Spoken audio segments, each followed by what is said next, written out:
So welcome back to an early room one-on-one from the Homeboys, and we're looking ahead again to the Champions League match day 2 when Celtic, for the first time since the 20th of October 1992, head to Dortmund and take on last season's Champions League runners-up Borussia Dortmund. Before I introduce my fantastic guest, let's have a quick look at the glorious past of our German friends. Founded in 1909 in the back room of the Zum Wildschut bar, the name Borussia, while Latin for Prussia, was taken from the Borussia brewery in Dortmund. The full name is Ballspielverein Borussia 09 or Nuf 9 and play their home games at the Westfalenstadion, now officially named the Signal Iduna Park, which holds 81,365 allegedly. They've been German champions 9 times, runners-up a record 11, DFB Pokal winners 5 times, and Super Cup winners 6 times. They won the European Cup Winners' Cup in 1965-66 at Hampden Park, and they were runners-up in the UEFA Cup twice, 1993 and 2002. And of course, they were European champions once in 1997 when they beat holders Juventus 3-1 in Munich. However, we are looking at the current team, and I am delighted to welcome author, journalist, editor, and all-round great guy, Uli Hesse, to the show to tell us about his team. Well, Uli, I was going to say how do I find you, but I hope you're well, mate. Hello, Scott. First of all, it's my pleasure, even though it was a depressing evening. Yeah. You know what? Everything about the very first line you said is incredible, isn't it? I mean, we haven't played Celtic, as you said, since 1992, which is incredible. Wild. You know. I mean, these are 2 clubs who regularly play in Europe, and we've never been paired. We've been waiting for it for a long time, but it never happened. And the other thing, of course, in the same sentence you said, Champions League finalists Borussia Dortmund, which still sounds crazy, but yeah, I guess it's true. Yeah, we'll come to that. We'll come to that very, very shortly. So now, Uli, me and you have spoken before. Like you said offline, we were saying 4 years ago. I think we were heading into COVID maybe at that point. I think we might have been. So no matter how bad it is on the pitch, things are a wee bit better. Maybe. Yeah, lots of things have happened since then, right? Oh, you're not kidding. I mean, especially for my several managers for a start. Yeah, that's true. Right, so me and you spoke. We looked at previous ties and we looked at the fantastic history of BVB themselves. But before we get into things, right now, for those who don't know, you've wrote a good few books, generally about German football, some of the massive clubs and some of the massive players. Do you still get to the games now? Yeah, regularly again. Brilliant. I think when we last spoke was 4 years ago. Of course, there were no games. And I probably mentioned that I'm a season ticket. I was born in Dortmund, was raised more or less near Dortmund. I'm a season ticket holder since '82. Fantastic. But I had to move away for professional reasons. I lived in Berlin for a while. I think when we talked 4 years ago, I was living in Berlin. But since then, we've become grandparents for the first time. Oh, congratulations. There you go. One of those things about COVID was, football stopped, which was bad. But it was also most people realized I can work from home. Actually, I can work from almost everywhere. So we combined these things and said, well, let's go back home let's go to what is essentially home for us, like the Dortmund area. So, so we moved 2 years ago. And, I've seen, I guess most home games since then, Sometimes I have to go away on, I don't know, to do interviews or report on things. But, Excellent, mate. Excellent. So as you say, a lot has changed then, huh? You'll be babysitting a lot more. Yeah, exactly. He's, he can say Borussia. He's only 2 years old, and it's a difficult word. This is a difficult word. Even for Germans. But he can say it. Brilliant. Yeah. Great stuff. Right. So before we kind of get into what's happening just now and and next week and stuff. I always like to have a wee look about last season because it gives us a great position to see how we got to this place. And I think last season was a massively interesting season. As well, you know, I would consider myself a BVB fan. I wish them all the best, apart from a week and a half's time, of course. But so we're going to have a look at last season, right? So Edin Terzic retained his role as head coach after losing the league on goal difference the season before. Now, league-wise, in my opinion, wasn't great.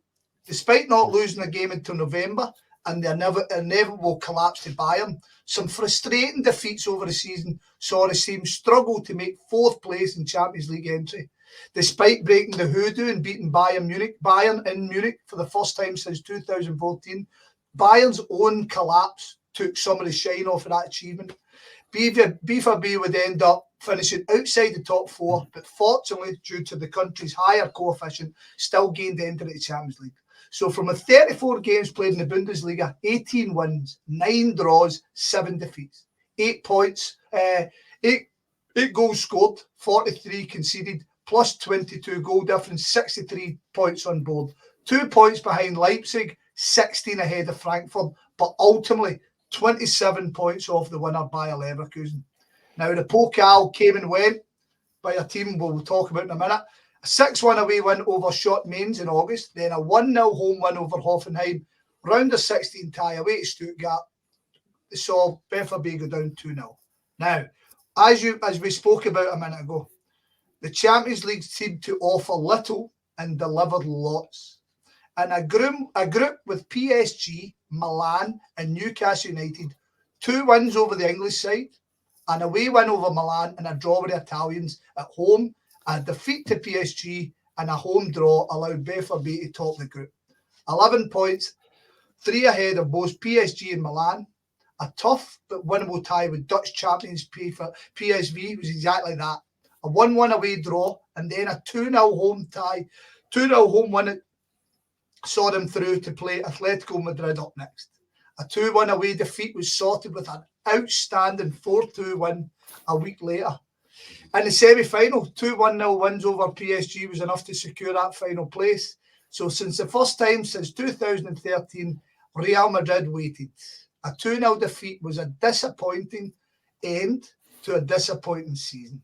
Now, there is some massive highs to go with some hugely frustrating lows in there. Now, here's a hard one for you, even you with all your experience. What's your thoughts on that season? Well, it's not as difficult as you think, because, well, you know, I'm team Edin Terzic. I like the guy, but he really divided opinion. You know, all last season. I mean, as you rightfully said, starting with that, I mean, it generally started on the last day of the season before that. Yeah. You know, when we just needed to win at home. You know, couldn't deliver, lost the league title, and there were doubts over the team, you know, because these things, you know, can kill teams, you know, they can break teams. So it was kind of good to see that this didn't quite happen. But there were mainly, I mean, you talked about the league and the results and everything, but more important than the results were, you know, was the football. You know, most people were very disappointed with the football. Yeah. And so there were always doubts about whether or not Edin Terzic would be allowed to continue as a coach. And then, you know, we had this incredible run in the Champions League, which is for many reasons. I mean, we were lucky in a way, you know. I mean, PSG, I think they hit the crossbar or the post 6 times over those 2 legs. Then again, the Atletico game was one of the greatest games ever. At the ground, you know, and I'm going, you know, I saw my first game there in 1977, but it was a fantastic game. The atmosphere was great. And, you know, and then they had this thing about, you know, the new Champions League format. And as you said, suddenly Dortmund, you know, qualified for the Champions League. And my son said, Edin's got more lives than a cat.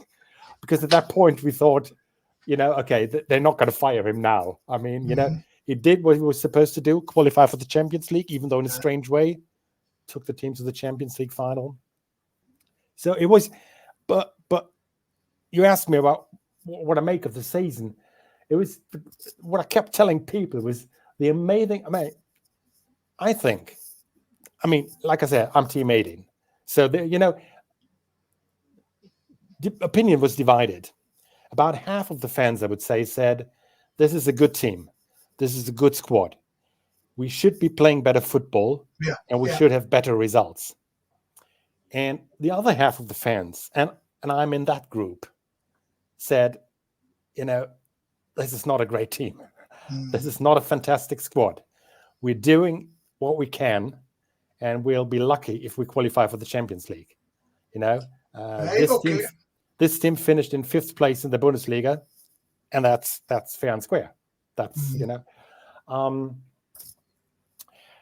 so we had those two camps, and there was this ongoing debate about whether the team is overperforming or underperforming, or maybe underperforming in one competition, overperforming in another. So it was a very, very confusing season. But the most amazing thing for me is still that, when we last spoke, we had Erling Haaland. Before him, we had Aubameyang, we had Dembele. We had Jadon Sancho when he was really up and coming. I think a few weeks after we spoke, or maybe, Bellingham joins Dortmund. We had all these players, but we get to the Champions League final with Madsen, with Fulkrug, with Süle. What's that all about? This is crazy. Of course, it was. I found that a frustration for my days watching the team, that you had these genuine world class, if not world class, is close to world class, because I appreciate Sancho hasn't had a great time at Manchester United, but Sancho proved last season he's a top quality player, and it just seemed a frustration for me that the club had these guys and couldn't put a team to support these guys to go over the line and become champions. It's such a frustration, and I can imagine it's doubled for you. What can I say? I mean, we had Haaland and Bellingham on the same team, and also there was Manuel Akanji, who's a regular at Man City now. So it was on paper a great team, but something was always a little something was missing. I mean, these players were very young when we had them, of course. Bellingham was a teenager when he joined us. He still is. Is he still a teenager? I'm not even sure. But Kanji, who's is a regular now at Man City. It's mad, isn't it? It's mad because Akanji's last season, you were going, this he's no got it. And as you say, integral to Man City. Yeah. I mean, football. I think you say football, right? That's a football, aye. Football is a strange game. I mean, we chat, a few minutes. I don't know what time it is, after we were beaten 5-1 at Stuttgart. Yeah. Now Stuttgart had a great season, last year. They were fantastic. So we buy 2 of their 3 best players. And they still beat us because we didn't buy the 3rd one, I think you should have went to the top, though. I think you should have went and got the coach. Yeah, maybe. It's but it's a good coach. I mean, a mad season that I think you've done well to kind of sum up your own thoughts. I'll give you I think there was a third group. There was the group that didn't really trust Terzic, but was going to give them everything and hope for the best. And my 2 pals were in that. They were like, I know what's going to happen here, but what can you do? Do you know what I mean? I don't think they believed in him, but they hoped in him. Obviously he wasn't on the best of terms with Mats Hummels and Marco Reus. Understandably with Reus, because I think it was the right thing to do, to ease him out of the team. Because it's always difficult, with such a club icon. What do you do?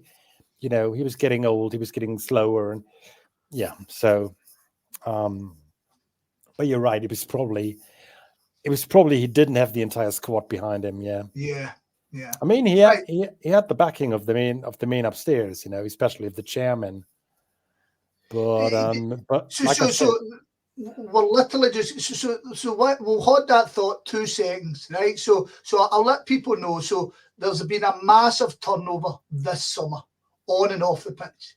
12 days after that final defeat, it was agreed that Edin Terzic wouldn't continue as head coach, and it was widely accepted that former player, current assistant manager Nouri Sahin would take over the role, and that was confirmed the following day. Now, you've said already a couple of times that Edin was your man. You thought he's one of you guys, and I liked him from when he won the cup. I thought he'd done great and I thought he deserved it. But I could see. But the club decided they were getting rid of Hummels and Royce, and then get rid of him, and that didn't tie up to me. I mean, I can only presume that he didn't get the kind of backing from everywhere that he wanted, and they kind of just went, right, that's been it. But that's why I said he had the backing of the chairman. I think it was the chairman Akivatsky, who himself is going to step down in the near future. So there's going to be another upheaval. But anyway, as you rightfully said, it was a major upheaval in the off season. It's not only Nouri Sahin coming in as new coach, and it's Lars Ricken is now sort of, it's difficult to say exactly what he is. I mean, a lot of people expected that the director of football, Sebastian Kehl, would be kicked out together with Edin Terzic. He didn't. So now Lars Ricken is sort of, his boss, maybe. And it's difficult to say anyway. But the fact remains is that if we had half as many club icons on the pitch as we have off the pitch, we would be doing fine. You've still got your humour, mate. You've still got your humour. It's right. So, sorry, this is another thing. Actually, when I talk to fans, that's another criticism that's directed at the club in more general terms. Saying that it's nice and well, and it's honourable, and it's most people like it if you bring back all those players, or keep club icons in important positions, But there's now so many of them. Matthias Sammer is still an advisor, and there's also some people who think that maybe it's better to bring in somebody from outside, somebody who's not so deeply steeped in the club culture, just because we sometimes have the feeling over the last couple of years, and I think you've mentioned that in a way, something has always gone wrong. We should have done better. Yeah. And the question is, 100%. What exactly is it that's missing? Some people say maybe it's the kind of winning mentality that Bayern Munich seem to have, but that's one thing we always said Bayer Leverkusen don't have, and suddenly they have it in spades, So it's difficult to say, but there is a line of thinking and an argument that says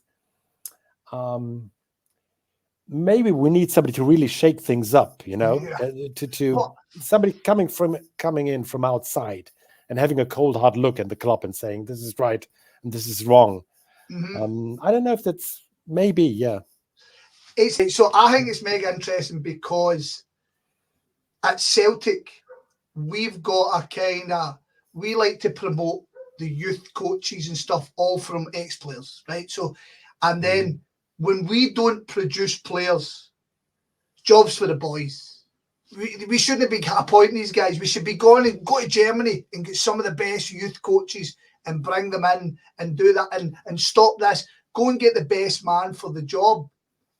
However, if that doesn't work, then it's almost a reverse. And people go, well, they don't know what it's like to be part of the club. They don't know how it works. So I agree with you. I think so. I mean, But I thought that's what Matthias Sammer was supposed to do. He was supposed to come in and be that arsehole who was just going to tell people, this is it, this is it, this is it. So, I mean, I don't know the answer to that. I don't think you know the answer to that, but I think it's a very interesting debate to have. Yeah, it's really confounding and frustrating, for most Dortmund fans. Yeah. Right.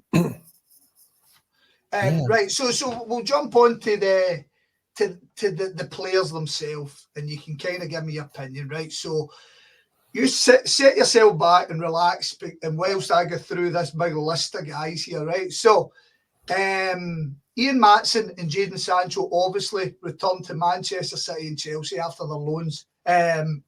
Manchester United, sorry, and Chelsea after the loans ended. Young Spanish hopeful, this surprising. Mate Mori left at the end of his contract.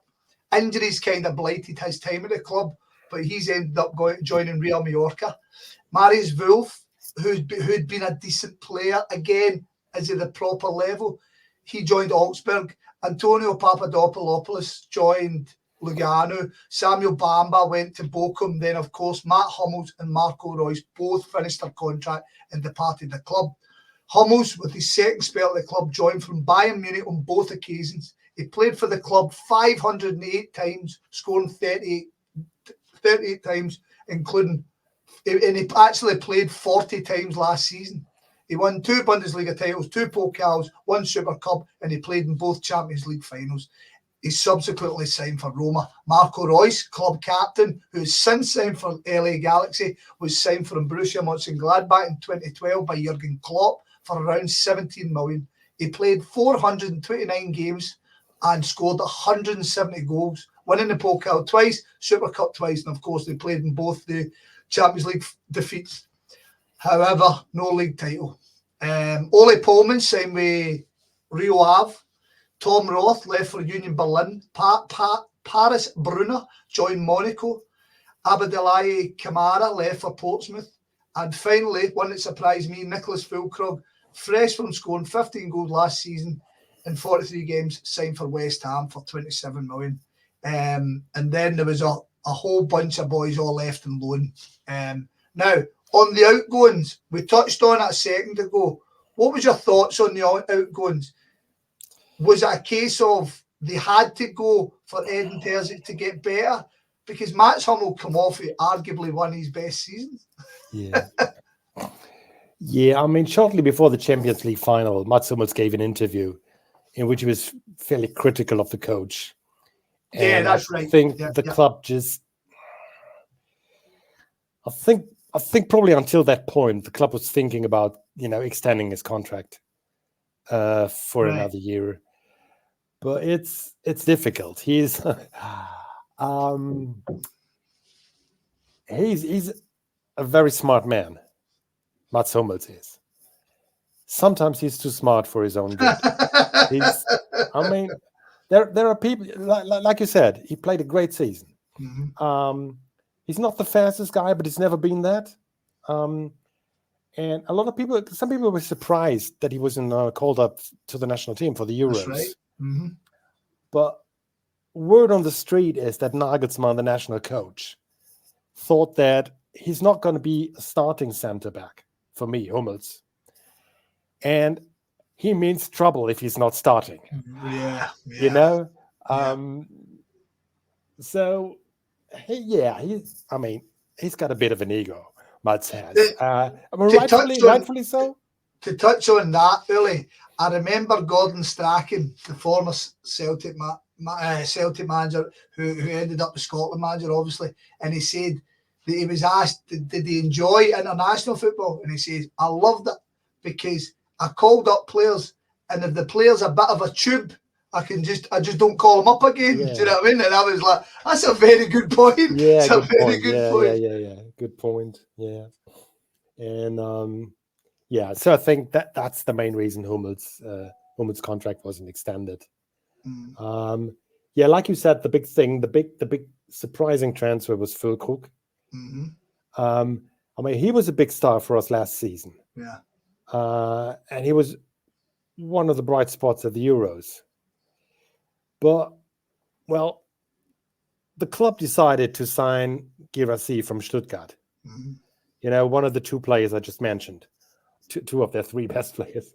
With hindsight, we should have bought Undav as well. But anyway, um, this was a transfer that most people liked. I'm still not totally convinced by signing Serhou Guirassy, because I don't know his exact age, but he's in his late 20s or whatever. Mhm. So he's been playing a lot of football already, and he's only had one really, really prolific season, and that was last season. Last season he scored, goals almost at will for a very, very good team. Yeah. He's So 28 as of this year. 28, yeah. So my thought was, is he really going to repeat that season? I'm not sure about it, but maybe it was worth taking a chance. However, of course, that meant you suddenly had two center forwards, and Fulkrug wasn't. I mean, he probably wasn't happy about the Guirassy transfer. Was not happy about a season in which he's going to be, perhaps the number 2 center forward. Mhm.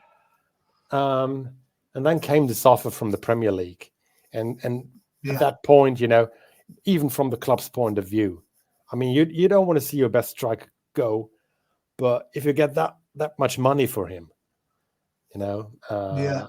a lot more than we paid for him, that was just, I think that was just a common sense. Yeah. Common sense I deal. think it surprised me, but it made sense. And exactly what you said. You put this outlay for Guirassy, and at that point, I still think Haller was at the club at that point as well. Do you know what I mean? And then you kind of, so you're thinking, right, there's your, and obviously Haller has since joined Darmstadt, am I right?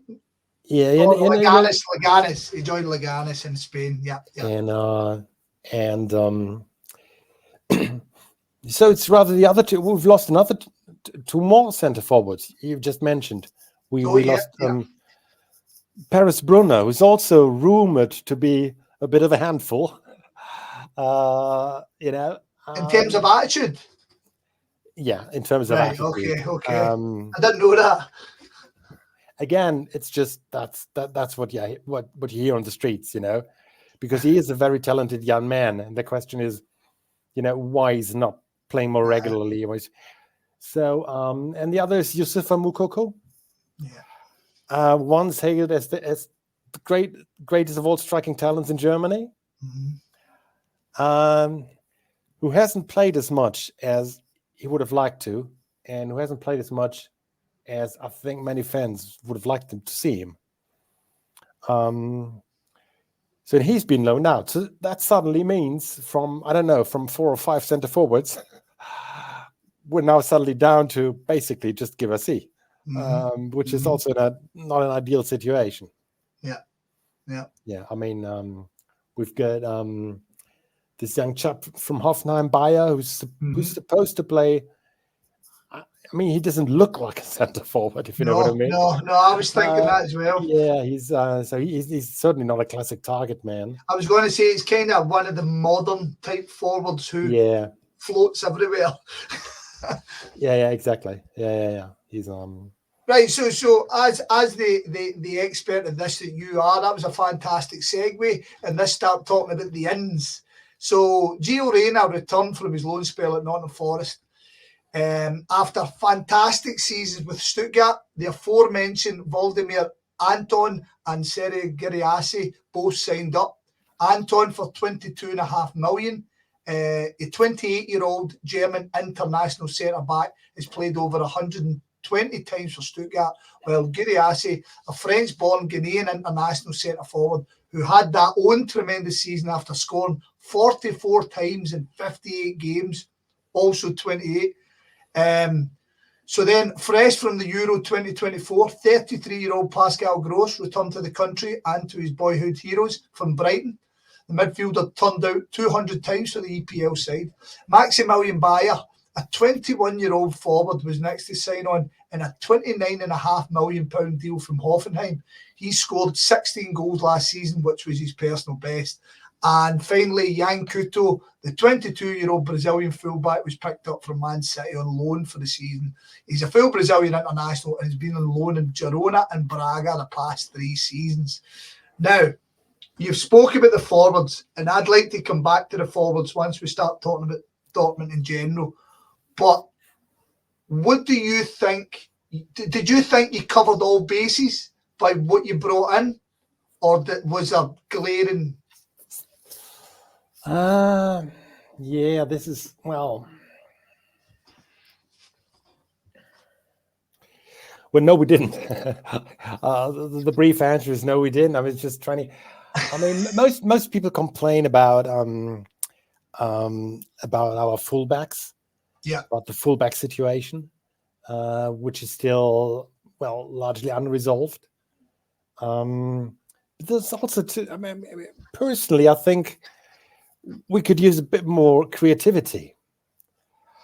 It's all down to Julian Brandt. Julian Brandt, yeah. He's got the vision and he's got the technique. Yeah, but it's more pace and power now, isn't it? Yeah, exactly. Yeah, we've got pace. We've got Adeyemi, Jamie Gittens, of course, who's started really well this season. Yeah, so the fullbacks, a bit of some creativity. Maybe a stand-in target man. If Gerassi, it's going to be a long season. Yeah. Yeah. I know, but so we got a good goalkeeper. So it is really, really, really mad that I've got to admit ignorance on Paris Bruma, right? I didn't really look into him. But it is mad that you had Haller, you had Falkirk, and then you signed Giriassi, and then within a week and a half you're just down to one, and Moyoko left as well, who my mates are big fans of him. They think he's a bit of a tube. But, he started well. Is it Nice he went to? He started well with him already. He's got loads of talent, but as you say, Sancho left and they just don't have, I don't know. They're definitely missing that creative player, the guy that gets you off your seat, as the old daddy used to say. Yeah, I agree. Jamie Gittens is, he could become that. Yeah, he's he's that good. He's lost his middle name. Yeah, it makes things easier for all of us. Yeah. Right, so squad-wise, right, so we've touched on it there. We're kind of on the shop, so let's tighten it up. Goalkeeping-wise, Gregory Kobel has proved himself, in my opinion, to be a world-class goalkeeper. Yeah. I think he's excellent. Even tonight. Yeah, Yeah. Defence-wise, Nico Schlotterbeck looked like a superstar at Freiburg. A superstar. And Nicholas Sula obviously was coming from Munich, but both of them just don't look it at all, man.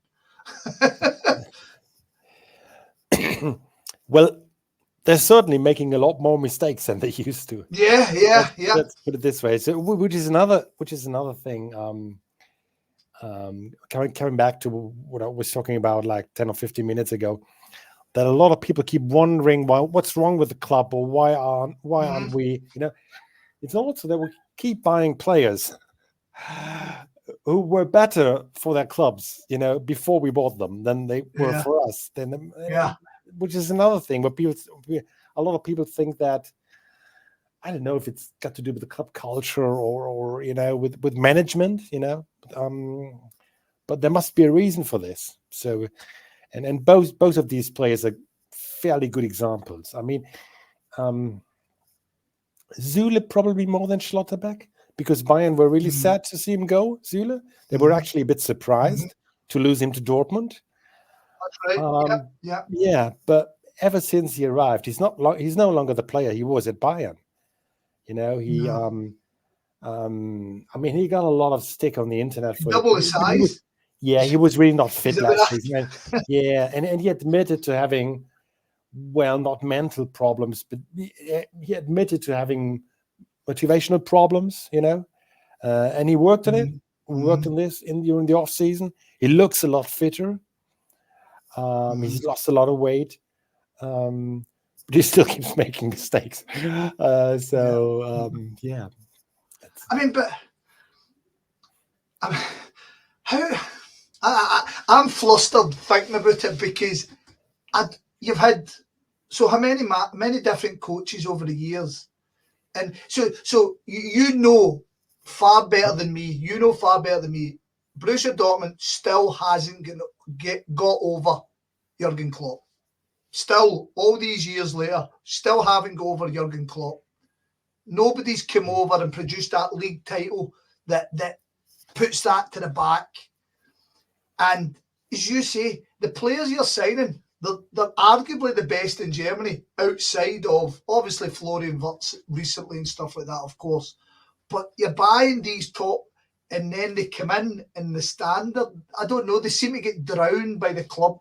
Like, see Ryerson come in. I think Ryerson's a really good player. Yeah.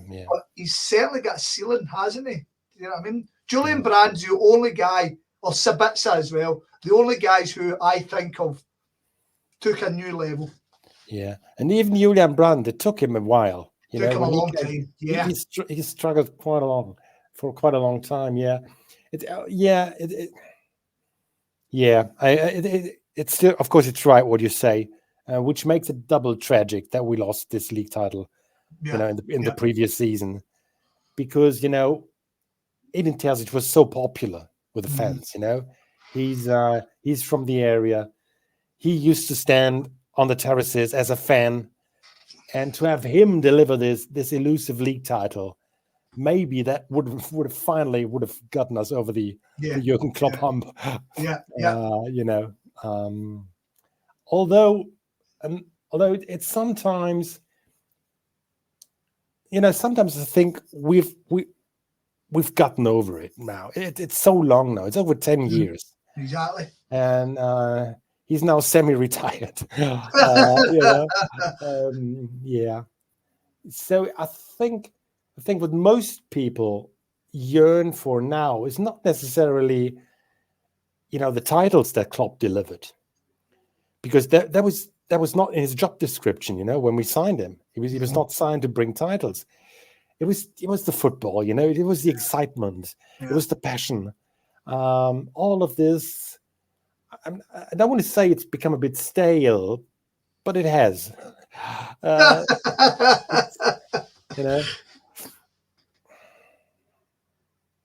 Which makes evenings like this Atletico game, all the more exciting and fantastic. Yeah, because that was really an old time football game, and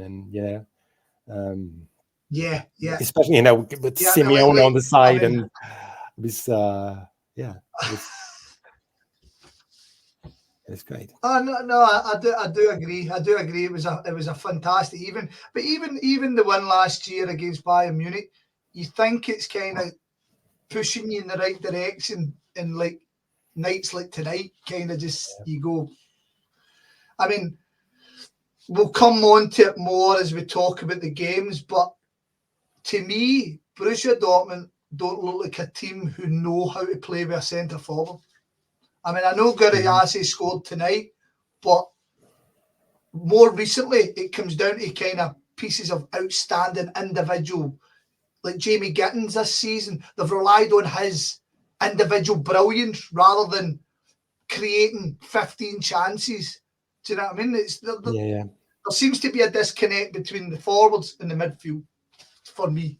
Yeah, absolutely. I mean, that's also why I said that maybe in terms of signings, we could have done with a bit more creativity, we need more vision in midfield, or more, I agree.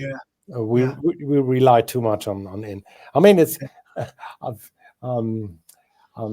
the first game of the season against Frankfurt and the game against Bruges. Is that how you say Bruges in the Champions League?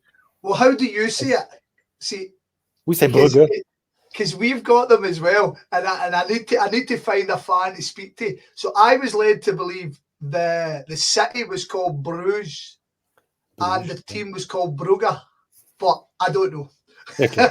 Anyway, those guys. You guys, the Belgians. Those guys. I mean, we won those two games basically by starting Adeyemi, who's wearing down the right back over 70 minutes, and then we take Adeyemi off and bring Jamie Gittins. Of course, right. He's fresh and he's running rings around everybody, which is exciting, but it's also a bit, that's a tad too simple, That's not going to work against better teams. Well, in those games, you're right what you're saying. You're wearing down the fullbacks, you're bringing on fresh legs, and you're winning the game late in the game due to it. But you're relying on Kobo stopping at the other side. Yeah. I mean, Bruges really should have scored, shouldn't they? At 0-0. They really, they've hit the bar. He's made a save and bounced up a defender. It was. So, right, as you say, we'll come on to that. So crack on, sorry. No, which brings us to the Champions League. Yeah. So Celtic. So yeah. I'll fly through the games that we've spoken about, right? Since we've just talked about them, right? So it's been I started this my research last week, I hasten to add. So I've got a decent start to the season, right? So opening day win over Eintracht Frankfurt. Late goals from Gittins in the 72nd and the 93rd minute, winning it. Followed up by a lackluster 0-0 away to Wolfsburg. Then a 4-2 enjoyable win over then league leaders Heidenheim. But that gave notice because defensively it wasn't great. Marlon Adeyemi double and a can penalty, but the goals gave concern. In the Pokal, 4-1 win over Phonic Lupeg has set up a second round tie away to Wolfsburg at the end of next month. And the Champions League just last week, a great but late 3-0 win over Club Bruges in Bruges. Another 2 for Gittins and a 95th minute first goal for the club from the spot from Genießen. Then, of course, within the last couple of hours, the team travelled to Stuttgart, and for the 4th game in the bounds, amazingly, Stuttgart have beaten BVB. And tonight, I have to say, with some ease, as they won 5-1. Genießen scoring the only goal for Dortmund. So, with the games coming up, because obviously you've got a kind of mini derby game this Friday against Bochum, which I would presume you could do without. Celtic are on the following week. What's the thoughts so far? You've kind of touched on it, but obviously tonight's game's going to leave a more lasting thing. But were you looking at it and kind of seeing hopes? Were you seeing improvements, or was it?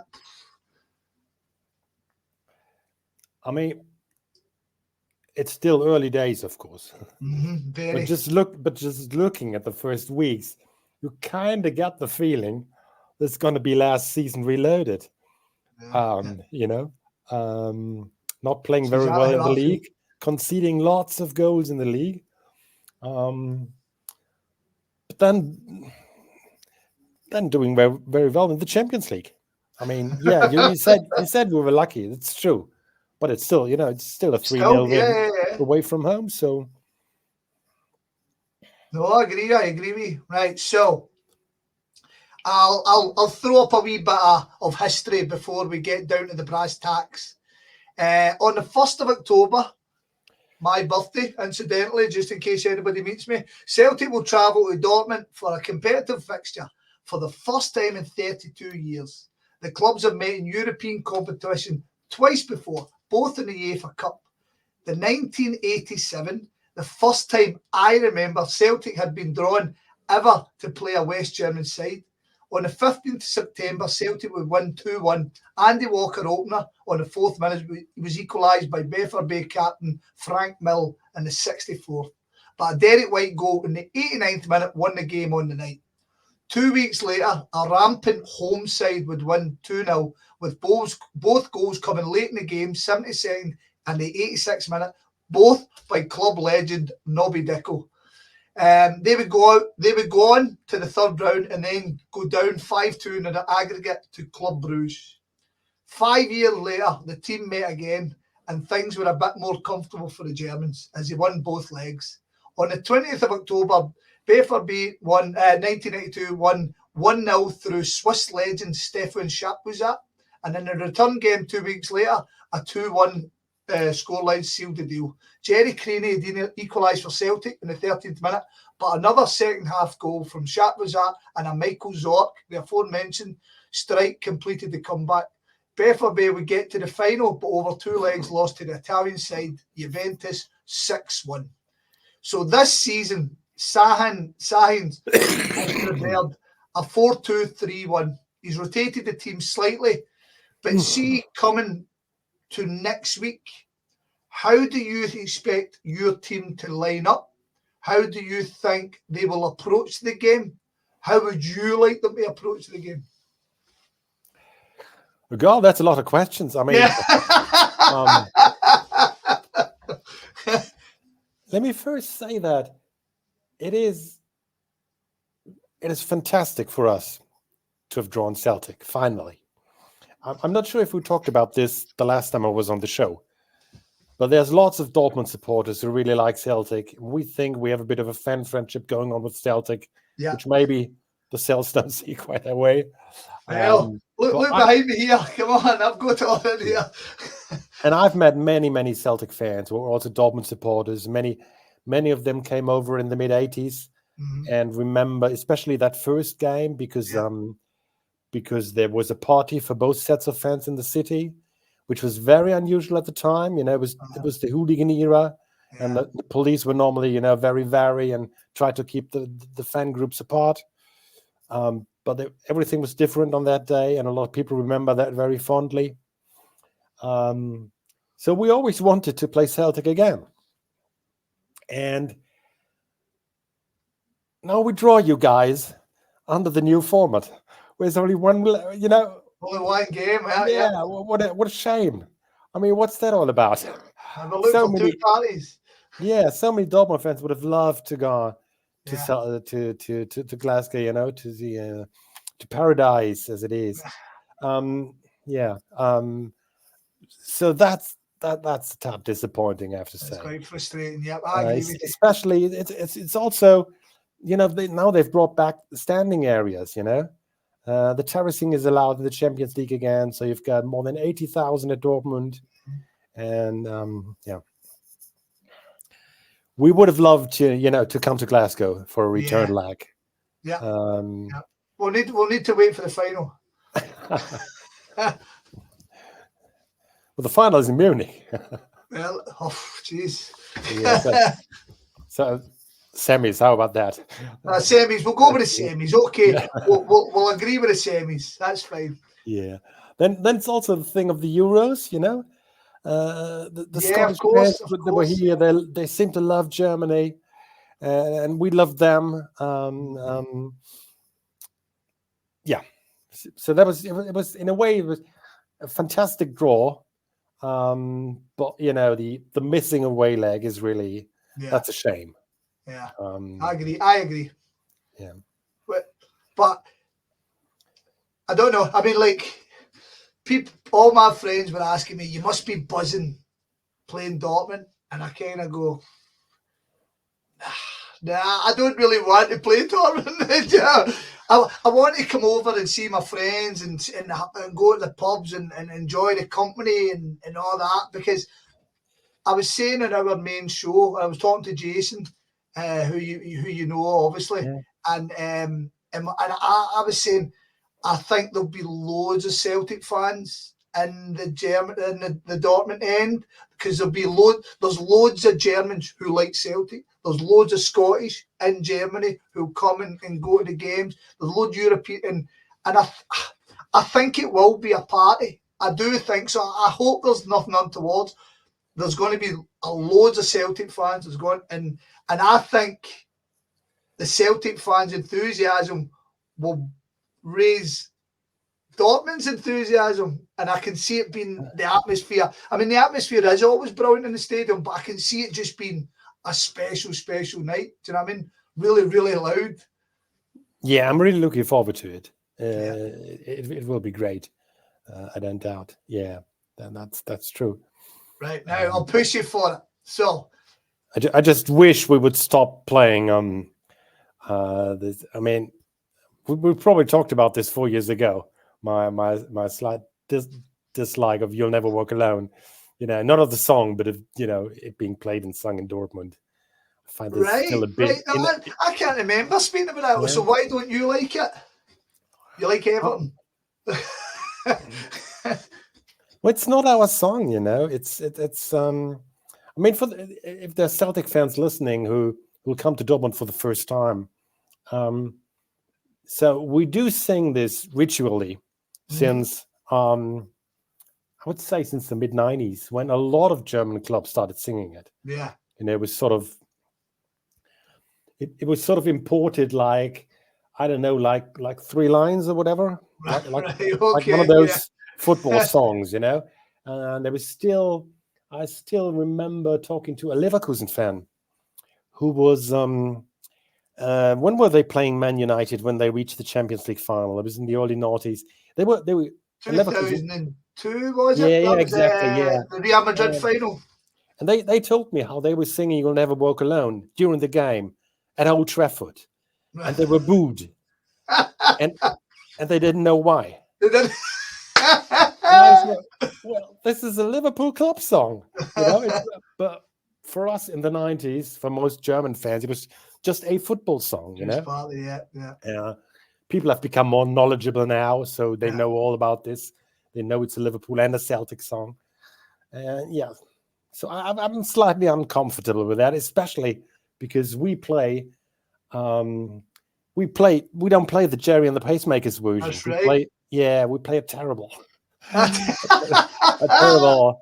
I was going to say Eurotrash version, but that's too much. It was recorded by a Dortmund-based singer, and I don't. Anyway, I was going to say that.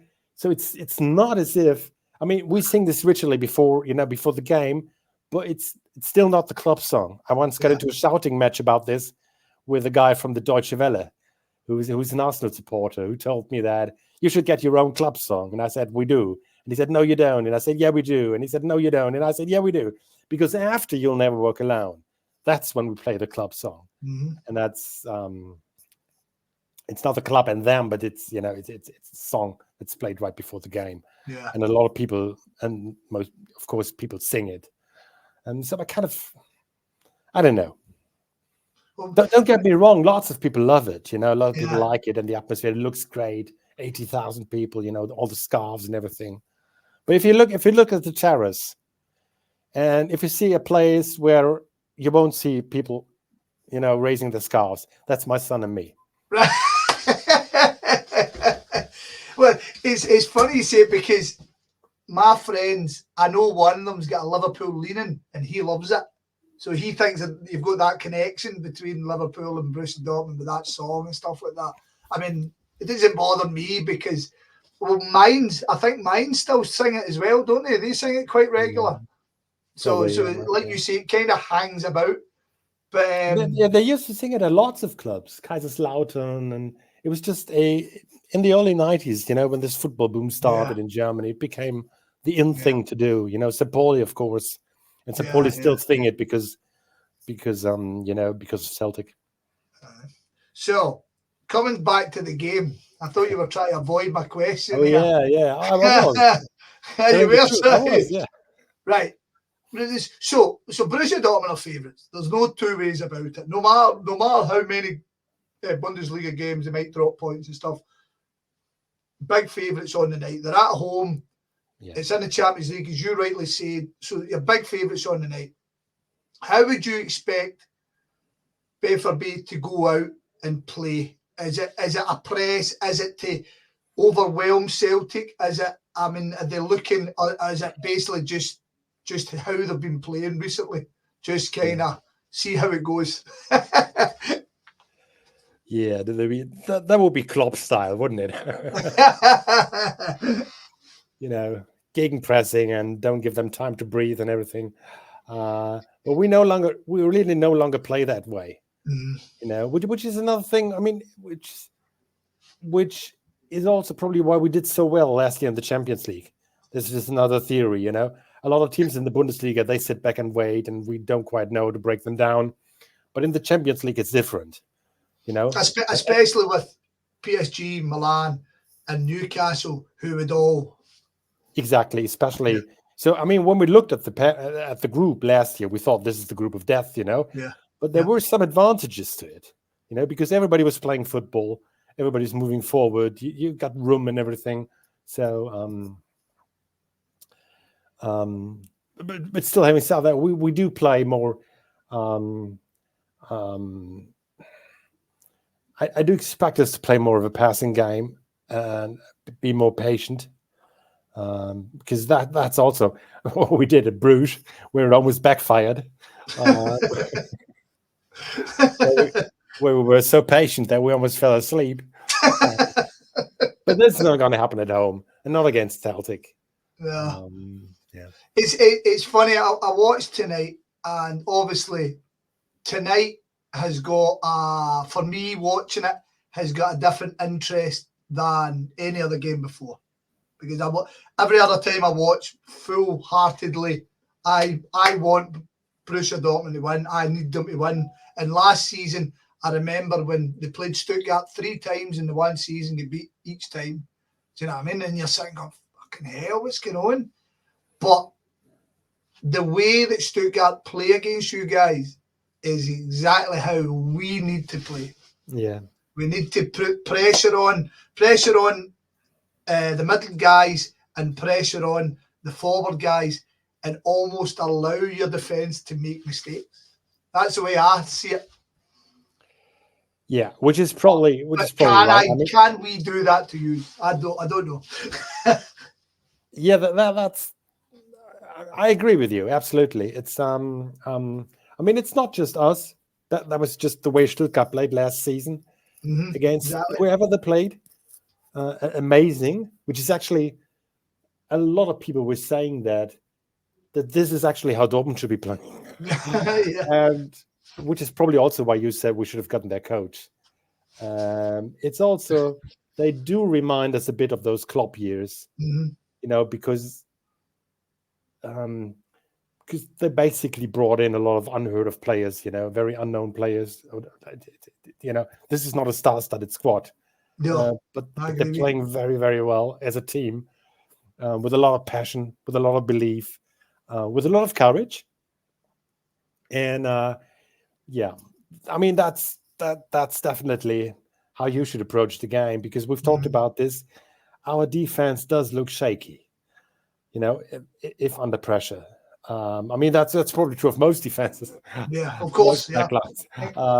But we, yeah, I mean, Stuttgart really exposed a lot of our defensive problems today.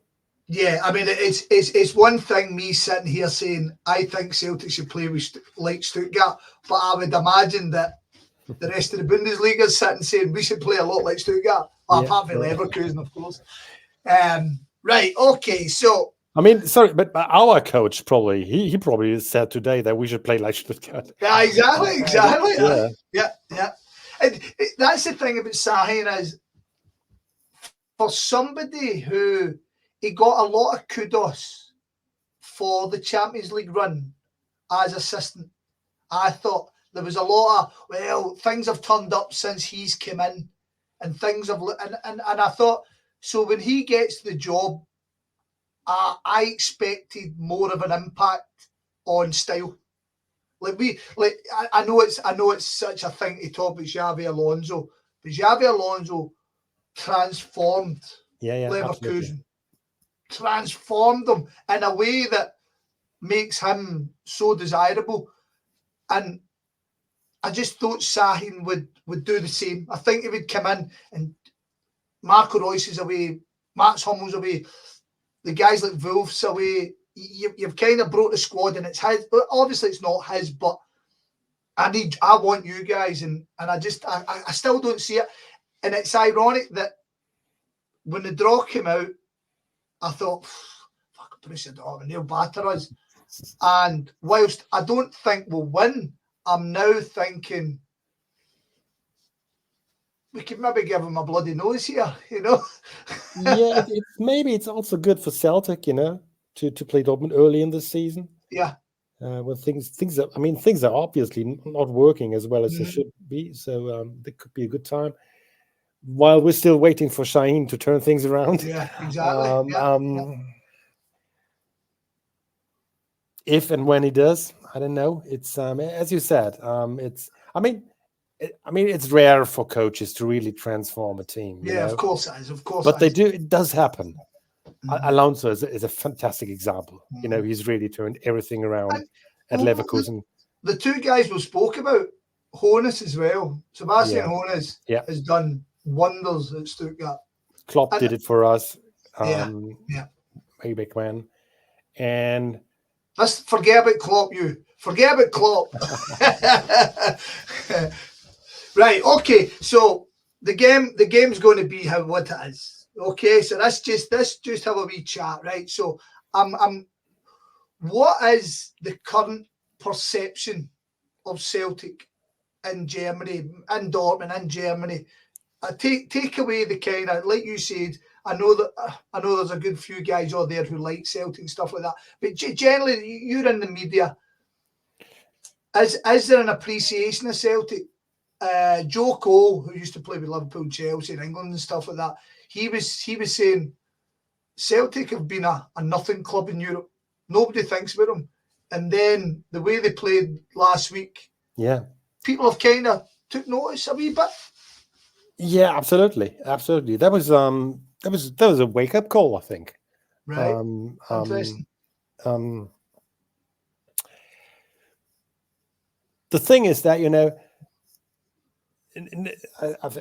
I may be wrong here, but I think it's still a lot of people are still trying to work out how this Champions League thing works. Season, you know? But which I don't mean. I don't really mean the you know, who gets through and why. I mean, but it's how do you approach a Champions League season like that, where you don't have return legs? How many points will you need? You know, how can you even plan ahead? You know, and think, is it you know? It's a great point, because now, like back in the day, you would say, like for Celtic anyway, less so for you guys, because you guys would be hopefully winning the group or qualifying early, and then the last couple of games you can forget. You can play a couple of guys. Whereas this time we play Aston Villa last, and Aston Villa have proven themselves to be a pretty good team, and we're kind of going, if Aston Villa are qualified, will they not really bother against us? And then or are they looking to get higher up? Yeah, exactly. Do you know what I mean? And are these games going to be? It's a very interesting point. And as you said, we're still kind of wrecking our heads. Is it better to play Borussia Dortmund early or late? Yeah, exactly. That's one thing. It's also how do you approach these games? You know. Yeah. If it were a group game, you know, you would say that, I don't know, we're in the group with Bruges, with, say, Celtic, and I don't know, let's say a big dog like PSG or whatever. Yeah. You would say, okay, it's us and PSG, so we should, you know, we need these points. A draw away at Celtic will be okay, whatever.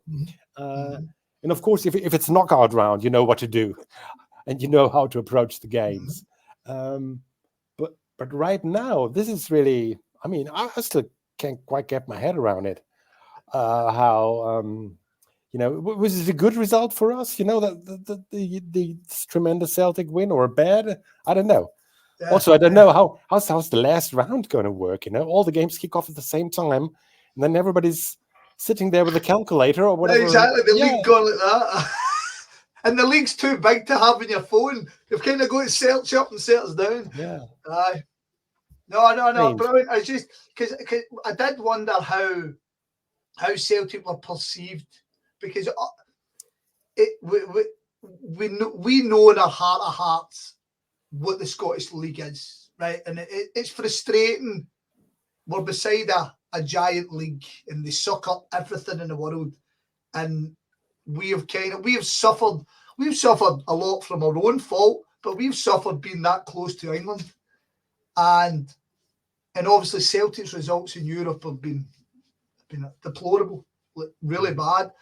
Admittedly, the performances are getting better, so that was a really good night for us. It was only Slovan Bratislava. I know that it was only Slovan. I'd done a bit of research on them, and all things being fair, Celtic should beat Slovan Bratislava at home, but that's not always been the case. So yeah. I did wonder when Dortmund got these list of fixtures, as you said, do they kind of look at? Obviously, you're looking at Celtic 3 points, but is there a kind of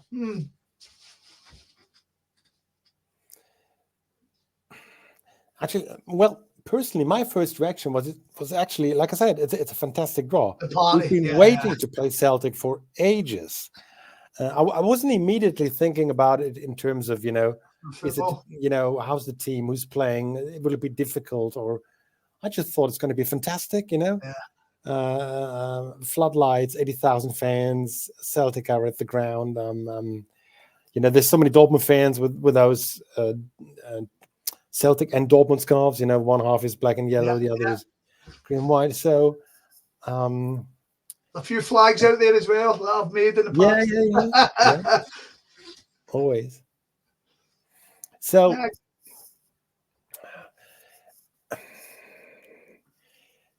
it's difficult for me to say because, I mean, let's face it, like, we don't see much Scottish football on television. But I hope I'm allowed to mention them because, Rangers had this great run and then played Frankfurt in the final, went all the way to the final. The Scottish national team, played great qualifying campaign for the Euros. I think we'll end it there. They played well in the qualifiers, and then nothing happened. Yeah, but there was a buzz. There was a general feeling about, after all those years, maybe the Scottish game is, because I don't even know about my son or whatever, but my generation, of course, grew up with all those great Scottish players and Scottish teams. And that's always, that's actually something we missed, as a presence on the European stage. The great Scottish team. But it is the way of football now, isn't it? I mean, you even go back to the 90s, some of the lost clubs. Do you know what I mean? I was only talking recently about Rosenborg, and you look at Rosenborg. Remember, Rosenborg were beating Real Madrid, and look at Rosenborg now. I mean, and mad. Is it just the way of football? But hopefully Celtic's on the way back. Right. I'm going to leave you with a couple of questions, mate, because you've been absolutely fantastic. Right. First of all, can you give me your hopes for the club for this season? And then your hopes for the club just in going ahead. Where do you want the club to improve? Obviously, League Champions this year, Champions League as well, and the Cup.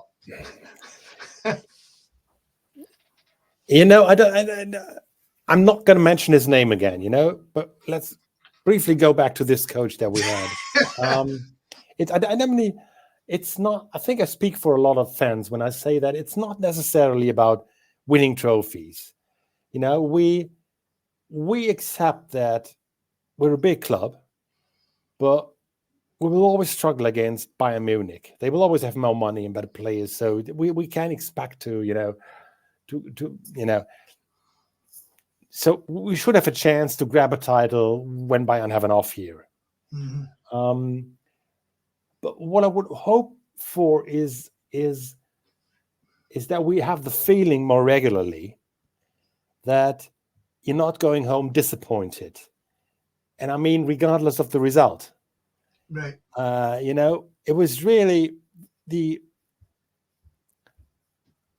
for the first years, I mean, for quite a lot of years, actually, under Klopp, there he is again.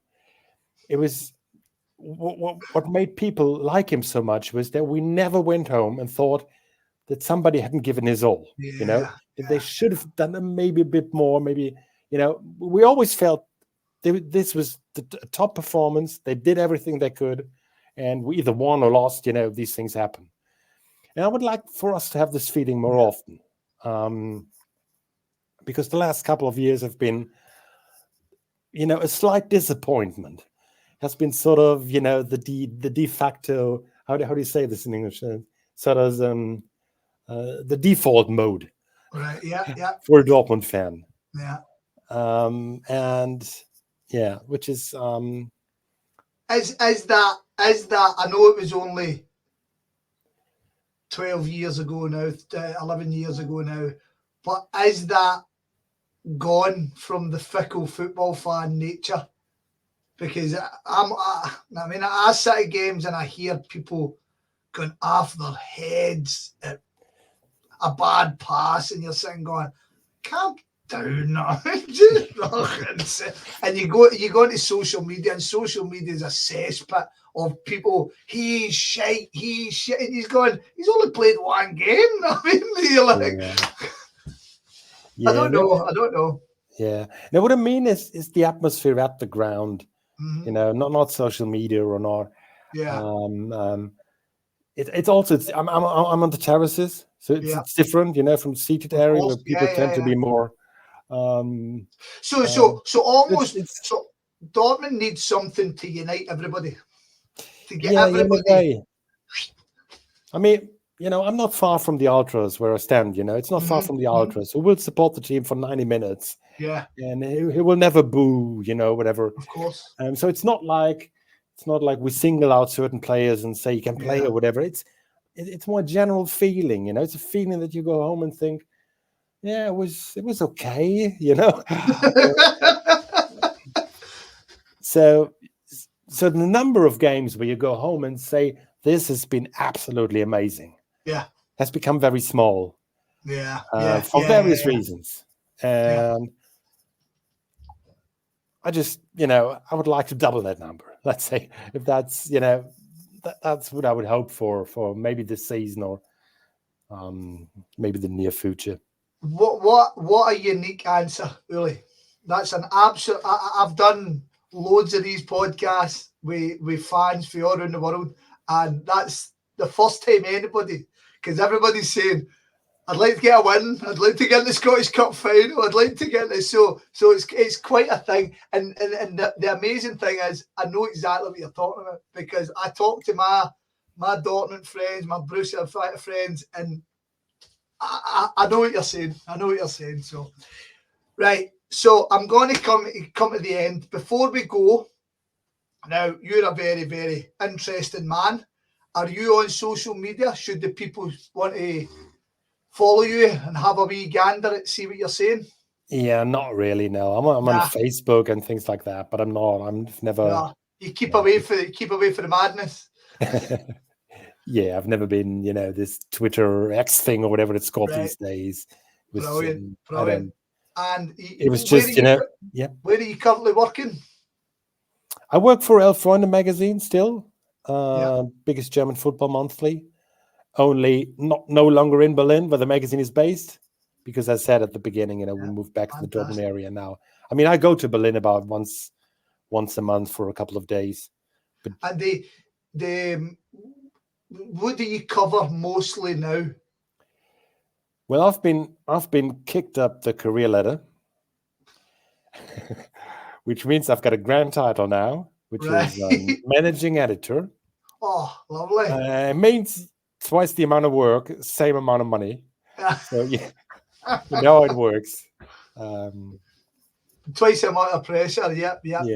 But right. So, Uli, thank you very much for taking time out of your night to speak to me. Now, I know how hard it must have been to get your bum off after watching a 5-1 defeat and coming and speaking to the opposition. I hope it's kind of helped you and let a couple of things off your chest. But I've thoroughly enjoyed it, and I'm really, really appreciative of you coming on. And I'd like to just say thank you again, mate. Thank you, Scott. It was my pleasure. And like I said, I'm really, really looking forward to the game. Right, so I'll finish up with this. Uli Hesse, thank you very much. It's good.